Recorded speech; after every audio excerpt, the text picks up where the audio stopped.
한밤중 조선의 차기 왕이 될 사람은 이미 정해져 있었는데 그 자리가 통째로 무너져 내립니다. 장자라는 이유로 아무도 건드릴 수 없을 것 같았던 양녕대군은 결국 아버지 태종의 손으로 폐쇄자가 되고 마는 겁니다. 기본적으로 이 이야기는 한 왕자의 추락담이 아닙니다.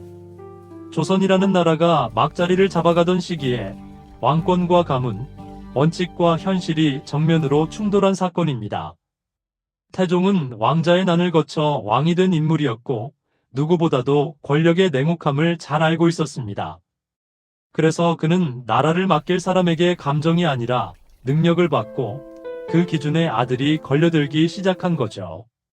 양녕대군은 원래 세자였습니다. 장자였고 왕실의 정통성만 놓고 보면 흔들릴 이유가 없었어요. 그런데 문제가 하나둘 쌓입니다. 세자는 나라의 미래인데 양녕대군은 그 자리에 요구되는 절제와 책임감과는 점점 멀어져 갔습니다. 궁궐 안에서는 불만이 자라고 태종의 눈에는 아들의 결점이 더는 가볍게 넘길 수 없는 수준으로 보이기 시작합니다. 반면 충녕대군은 조용히 자기 자리를 지키며 학문과 정치 감각을 쌓아가고 있었죠. 아버지의 시선은 조금씩 그쪽으로 기웁니다. 문제는 여기서부터입니다. 태종은 단순히 큰아들이 부족하네 하고 넘어갈 사람이 아니었습니다. 그는 조선 초의 불안한 왕권을 누구보다 민감하게 보고 있었고 세자는 개인이 아니라 국가 시스템의 중심이라고 판단했습니다. 양녕대군이 흔들리면 왕실의 명분도 흔들리고 나라의 질서도 흔들린다고 본 거예요. 그래서 이건 훈계로 끝날 일이 아니었습니다. 조정 전체가 긴장하는 사실상 왕실의 폭탄이 된 겁니다. 양녕대군의 행동은 점점 더 부담이 됩니다. 태종은 고치기를 바라고 신하들은 눈치를 보고 궁궐은 점점 싸늘해집니다. 세자답지 않다는 말은 궁궐에서 제일 무서운 말입니다.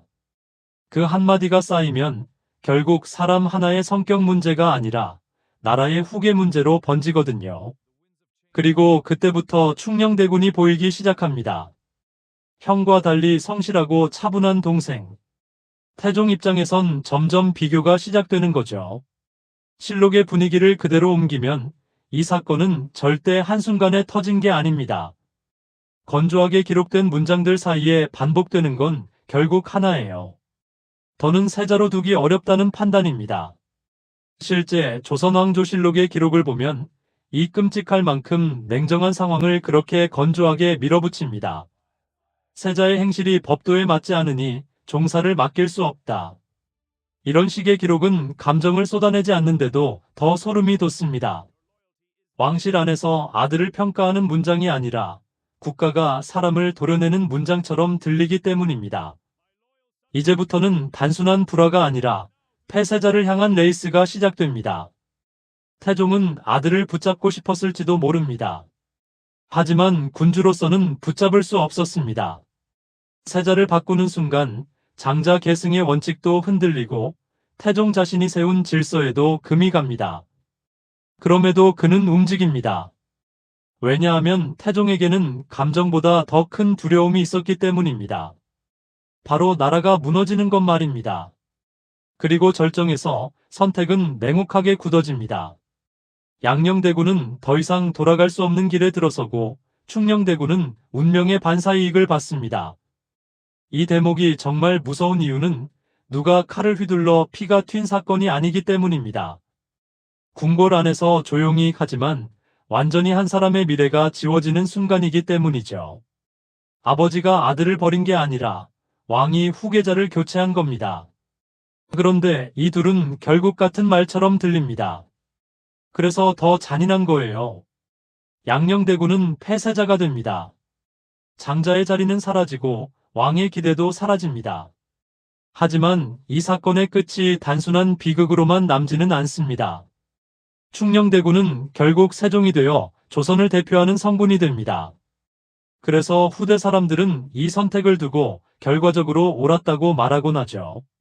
하지만 그 말 한마디로 이 사건의 잔혹함이 지워지진 않습니다. 한 왕자의 몰락 위에 한 성군의 시대가 세워졌다는 사실은 여전히 불편하게 남거든요. 이 이야기의 여운은 오래갑니다. 조선은 왕실의 피보다 통치 능력을 더 중시하는 방향으로 한 걸음 더 나아갔고, 태종은 자신의 냉정함으로 결과를 만들었습니다. 하지만 그 냉정함은 아버지로서는 가장 쓰라린 선택이었을 겁니다. 장자는 무너졌고, 동생은 올라섰고, 왕은 이 모든 걸 자기 손으로 결정했습니다.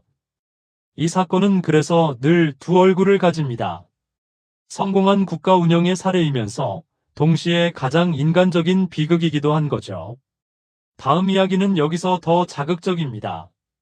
조선 역사에는 이보다 훨씬 더 노골적으로 피가 튀고 사람을 집어삼키는 권력의 밤이 또 있습니다. 그 다음은 궁궐 전체가 공포에 잠기는 숙청의 이야기로 가보겠습니다. 지금 이 흐름이 흥미로웠다면 구독과 좋아요는 다음 편의 시작을 더 빠르게 데려옵니다. 감사합니다. 구독과 좋아요 부탁드립니다.